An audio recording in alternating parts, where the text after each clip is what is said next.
चलिए, चारित्र भक्ति।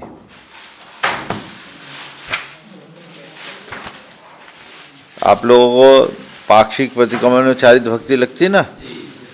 हाँ, तो चारित्र भक्ति कौन से पेज पे निकालो? अरहत हो गया, सिद्ध हो गया, अब चारित्र भक्ति कौन से पेज पे? हाँ, निकालिए।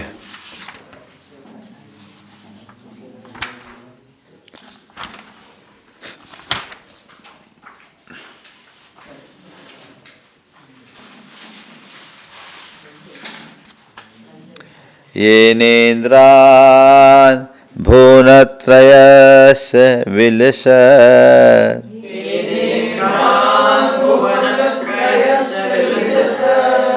येनेन्द्रान् भुवनत्रयस्य विलसत्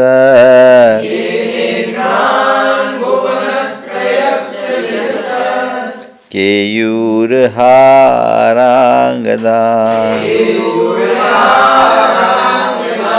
केयूरहाराङ्गदान् भास्वन मौलि मणिप्रभा प्रविशर।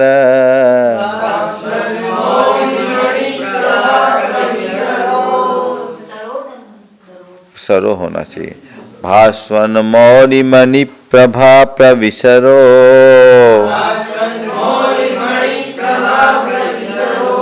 तुंगोत्तमांगान्नतान्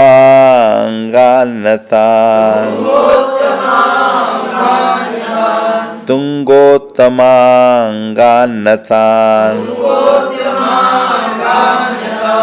स्वेषां पादपयोरुहेषु मुनियः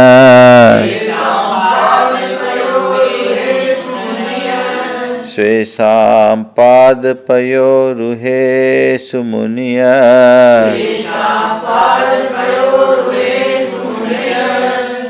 चक्रुः प्रकामं सदा चक्रुः प्रकामं सदा वन्दे पञ्चतयं तमद्य निगदन्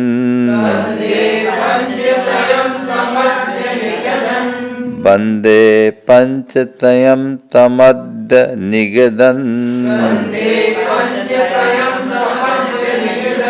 आचारमभ्यर्चितम् आचारमभ्यर्चितम् नाचार में आचार निकलेगा। निगदन नाचारमभ्यर्चितम्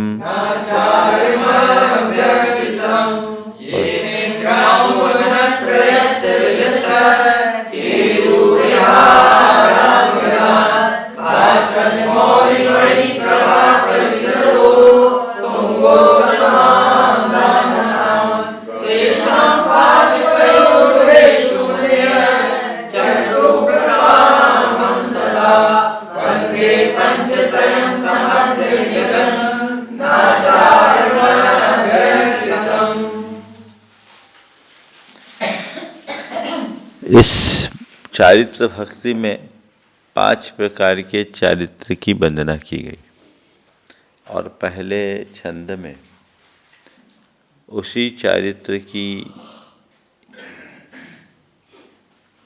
वंदना करते हुए कहा है कि हम उस चारित्र की वंदना करते हैं। कैसे चारित्र की? ये जिनके द्वारा, किनके द्वारा? तो भुवनत्र इंद्रान, इंद्रों को, भुवनत्रयस यानी 3 लोक के, बिलसत केयूर हारांग दान, है ना। बिलसत का अर्थ होता शोभायमान, केयूर यानी मुकुट, हार और अंगदान, अंगत यानी आभूषण। ठीक है, तो मुकुट, हार और आभूषणों से सहित भास्वन मौरि मणि प्रभा प्रविशरो तुंगोत्तमांगान, है ना। तो उसमें निकलेगा भास्वन मौरि मणि प्रभा प्रविशर उत्तुंग उत्तमांगान। ठीक है, फिर नतान, अलग अलग पद निकलेगा। तो भास्वन यानी चमकते हुए, दैदीप्यमान। मौली मणि, मौली यानी मुकुट, उनके मणियों की प्रभा यानी किरणों के विसर यानी प्रविसर यानी विस्तार से, प्रसार से, उत्तुंग यानी ऊंचे, उत्तमांगान यानी उठे मस्तकों से सहित, उत्तुंग ऊंचे उठे मस्तकों से सहित। क्या क्या हुआ? जिनके मुकुटों में चमकती हुई मणियां लगी है और मणियों की किरणें जिससे और फैल रही है, तो जिसके कारण मस्तिष्क और ऊंचा उठा है। तो ऐसे ऊंचे मस्तकों सहित, ठीक है, कौन है? तो इंद्रान। कहाँ के इंद्रान? भुवनत्रयस्य। तो भुवनत्रयस्य यानी तीन लोकों के, इंद्रान यानी इंद्रों को, येन यानी जिसके द्वारा, बिलसत केयूर हारांगदान शोभायमान हार मुकुट आभूषणों से सहित, तथा भास्वन मौलिमणि प्रभा प्रविशर उत्तुंग उत्तमांगान, अर्थात भास्वर दैदीप्यमान मुकुटों की मणियों की प्रभा से ऊंचे उठे मस्तकों सहित भुवनत्रय से इंद्रान, तीन लोकों के इंद्रों को क्या किया? श्वेसाम पादपयोरुहेषु मुनियः चक्रु प्रकामम सदा, है ना। तो मुनिया यहाँ करता हो गया, है ना, जिनके द्वारा कौन है? मुनियों, मुनिजन, मुनिया यानी मुनिगण क्या किए? सदा हमेशा, प्रकामम यानी अच्छी तरह से, श्वेसाम पादपयोरुहेषु नतान चक्रु, ऊपर नतान है ना, तो जिनको मुनियों ने अब हमेशा अच्छी तरह से अपने चरण कमलों में नतान चक्रु यानी नम्रीभूत किया था, यानी जिनके कारण मुनियों के चरणों में ये झुके थे, ठीक है, ऐसे ताम किए थे। ऐसे बंदे नमस्कार करता हूँ, पंचतयम पांच प्रकार के, तम यानी उस, अद्य यानी आज, निगदन यानी कहते हुए, आचारम यानी चारित्र को, कैसे? अभ्यर्चितम पूजित चारित्र को। तो हम इसमें लेंगे अद्य ऐसे आज, पंचतयम पांच प्रकार के, तम अभ्यर्चितम उस अभ्यर्चित यानी पूजनी, आचारम आचार का, निगदन कथन करते हुए, बंदे मैं वंदना करता हूँ। मैं किसकी वंदना करता हूँ? पांच प्रकार के आचार की, सामायिक, छेदोपस्थापना, परिहार विशुद्धि, सुख सांप्राय और यथाख्यात। इन पांच प्रकार के चारित्र की वंदना करता हूँ। कैसे पांच प्रकार के चारित्र की? जिस चारित्र को धारण करने वाले मुनियों ने तीन लोक के, जिनके मुकुटों की किरणें और हार और आभूषण से शोभायमान है शरीर, और जिनके मुकुटों के किरणों के अग्रभाग से जिनका मस्तक और ऊंचा उठा हुआ है, ऐसे तीन लोकों के इंद्रों को जिन्होंने अपनी अच्छी तरह से अपने चरण कमलों में नम्रीभूत किए थे, उस जगत पूज्य पांच प्रकार के चारित्र का कथन करते हुए मैं उसकी वंदना करता हूँ। ठीक है, इसका पद्यानुवाद है इस किताब में तो है नहीं। चारित्र की वंदना हो रही है, तो चारित्र के प्रभाव से मुनियों की वंदना हुई। तो मुनि ने चारित्र को धारण किया, इसलिए तीन लोक के इंद्र उनके चरणों में आके झुक रहे हैं। है हिंदी वाला? बोलो, मेरे पास नहीं है। बोलो, पढ़ो पढ़ो।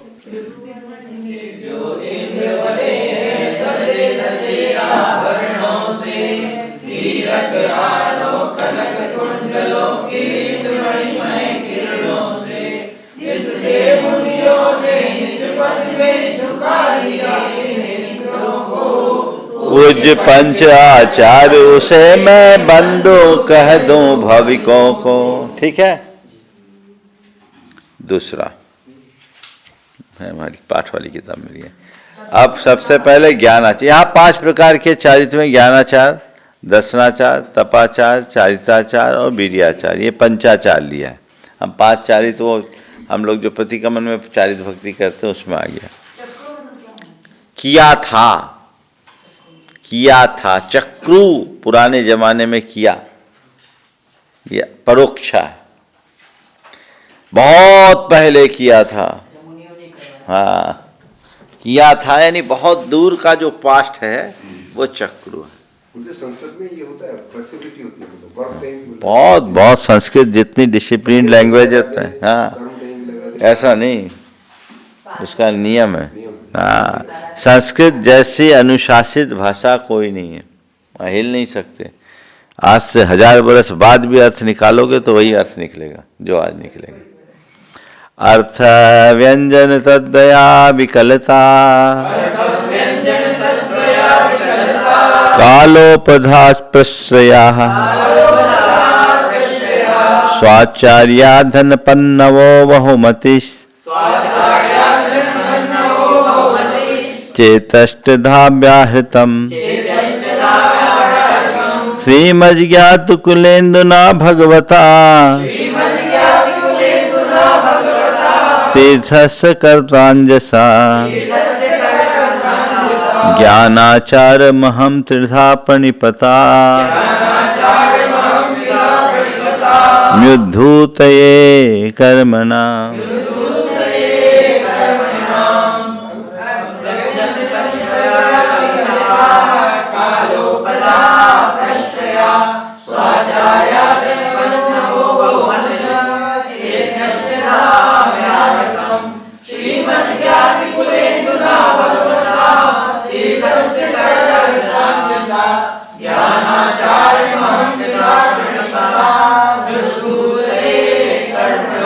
अर्थ व्यंजन तद्दया विकलता, अर्थ व्यंजन और तद्दय यानी अर्थ और व्यंजन, इन दोनों की अविकलता यानी दोनों की अविकलता यानी अर्थ में विकलता नहीं होनी चाहिए, व्यंजन में विकलता नहीं होनी चाहिए, अर्थ और व्यंजन में विकलता नहीं होनी चाहिए। अर्थ यानी जो भी हम शब्द पढ़ते हैं उसके अर्थ को पूरी तरह से जानना, धारण करना, और व्यंजन यानी शब्द शुद्ध उच्चारण, इसको बोलते हैं व्यंजन शुद्धि। देखो सम्यक ज्ञान के 8 अंग है, अर्थ शुद्धि, व्यंजन शुद्धि, काल शुद्धि, बहुमान, उपधान, अनिन्नव, विनयाचार और उभय। अर्थ व्यंजन तदुभय, फिर बहुमान, उपधान, अनिन्नव और कालाचार और विनयाचार, ये 8 है। तो इन 8 अंगों के सम्यक ज्ञान के 8 अंगों की चर्चा की गई है। तो जब भी कोई विषय को पढ़ो तो उसके अर्थ को समझते हुए पढ़ना, ये अर्थ शुद्धि, शुद्ध अर्थ करना। व्यंजन शुद्ध उच्चारण करना, ये शुद्ध व्यंजन शुद्धि हुई। और आपके जाकर के उभयाचार, अर्थ और शब्द दोनों को अच्छे से पूर्ण करना। फिर कालाचार, अब काल की शुद्धि के पूर्वक ही स्वाध्याय करना, काल में स्वाध्याय नहीं करना, ये कालाचार है। फिर है उपधानाचार, किसी नियम विशेष के साथ ही अपना स्वाध्याय करना, कोई भी स्वाध्याय प्रारंभ करो तो कोई ना कोई नियम होना चाहिए। फिर विनयाचार, विनय पूर्वक अध्ययन करना, नाभि से ऊपर जिनवानी को रखना और कक्षा आदि का स्पर्श नहीं करना, तो शुद्धि पूर्वक करना, ये विनयाचार है। फिर है आपके जाकर के वो अनिन्नवाचार, अर्थात जो भी ज्ञान हमने जिनसे पाया है उनके ज्ञानदाता गुरु और शास्त्र का नाम कभी नहीं छिपाना, इसको बोलते हैं अनिन्नवाचार। और बहुमानाचार, शास्त्र के प्रति बहुत बहुमान होना, इसको बोलेंगे बहुमानाचार। तो ये 8 प्रकार के ज्ञानाचार के अंग हैं। उन 8 अंगों का अच्छे से पालन करना ज्ञानाचार की वंदना है। तो सबसे पहले ज्ञानाचार की बात की जा रही है पंचाचार में, क्योंकि मुख्य ज्ञान है, ज्ञान सबसे कल्याण का कारण है। तो यहाँ पर कह रहे अर्थ व्यंजन तद्दया अविकलता, अर्थात तद्वय अविकलता, अर्थ व्यंजन और तद्वय यानी उभय, इनकी अविकलता। काल, काल की शुद्धि। उपधा यानी उपधा के उपधान के आश्रय, इसको उपधाचार भी कई जगह क्या है। स्वाचार्यादि अनपन्नवो, अपने आचार आदि का अनपन्नव यानी अनिन्नवाचार। बहुमति और बहुमान, च इति अष्टधा व्याहृतम, इस प्रकार, च यानी और, इति यानी इस प्रकार, अष्टधा 8 प्रकार से, व्याहृतम कथितम प्रतिपादितम, कहा गया है ना। 8 प्रकार से कहा गया है। किसके द्वारा कहा गया है? श्रीमद ज्ञाति कुलेंदना, ज्ञाति कुल के चंद्रमा। ज्ञाति कुल में लिच्छवी वंश में भगवान महावीर थे। भगवता तीर्थस्य कर्त्रांजसा, भगवता महावीरेन, महावीर स्वामी के द्वारा जो तीर्थ के करता है, उनने कैसे कहा? अंजसा, स्पष्ट रूप से जो उनके द्वारा कहा गया है। ऐसे ज्ञानाचारम, ऐसे ज्ञानाचार्य को अहम, मैं त्रिधा प्रणिपतामि, 3 प्रकार से नमस्कार करता हूं। किस लिए? उद्धूत ये कर्म नाम, अपने कर्मों के उद्धूत यानी विनाश करने के लिए, अपने कर्मों को विनाश कर नष्ट करने के लिए, अपने कर्म का क्षय करने के लिए मैं उस चारित्र की 3 ज्ञानाचार्य की त्रिधा अर्थात मन वचन काय से प्रणिपतामि, नमस्कार करता हूं। देखो फिर से अर्थ, व्यंजन और तद्भय, तद्भय की अविकलता यानी विकलता से अर्थाचार, ज्ञानाचार, अर्थाचार, व्यंजनाचार और तद्भयाचार का पालन करते हुए, काल की शुद्धि, उपधान का आश्रय लेकर और आचार आदि का अनिन्नव रखते हुए, निन्नव न करते हुए, बहुमान इस प्रकार 8 प्रकार से श्रीमद ज्ञाति कुलेंदना, ज्ञाति कुल के इन चंद्रमा समान तीर्थस्य भगवता, भगवान जो तीर्थंकर हैं, ऐसे तीर्थंकर भगवान महावीर स्वामी के तीर्थ के जो करता है, उनके द्वारा अंजसा अर्थात स्पष्ट रूप से व्याहृतम कहे गए ज्ञानाचारम, ज्ञानाचार को कर्मनाम उद्धूते, कर्मों के विनाश के लिए अहम त्रिधा प्रणिपतामि, मैं 3 प्रकार मन वचन काय से प्रणाम करता हूँ। तो क्या हुआ? अर्थ शुद्धि, व्यंजन शुद्धि, तदुभय शुद्धि, काल शुद्धि, उपधान शुद्धि, आचार अनिन्नव शुद्धि, है ना, इन तथा बहुमान, इन 8 प्रकार के ज्ञानाचार्य को, जिसे तीर्थ के कर्ता ज्ञाति कुल के चंद्रमा भगवान महावीर ने स्पष्ट रूप से कहा है, मैं अपने कर्मों के विनाश के लिए मन वचन काय से प्रणाम करता हूँ। क्या हुआ? अर्थ, व्यंजन, तदुभय शुद्धि, काल शुद्धि, उपधान शुद्धि, आचार और अनिन्नवाचार से संपन्न 8 प्रकार के भगवान महावीर, ज्ञाति कुल के इंद्र, भगवान तीर्थ के कर्ता भगवान महावीर के द्वारा कहे गए 8 प्रकार के ज्ञानाचार्य को मैं अपने कर्मों के विनाश के लिए नमस्कार, मन वचन काय से नमस्कार करता हूँ। ठीक है, पढ़ो अनुवाद। शब्द अर्थ और उभय विकल कौना यथा काल उपधान तथा गुरु निनन्नौ ना बहुमतियो ना यथा योग सम्मान महाजाति कुल रजनी पतिति समझना चार नमो मैं कर्म नष्ट हो मन भाया। 2 ही रखें आज।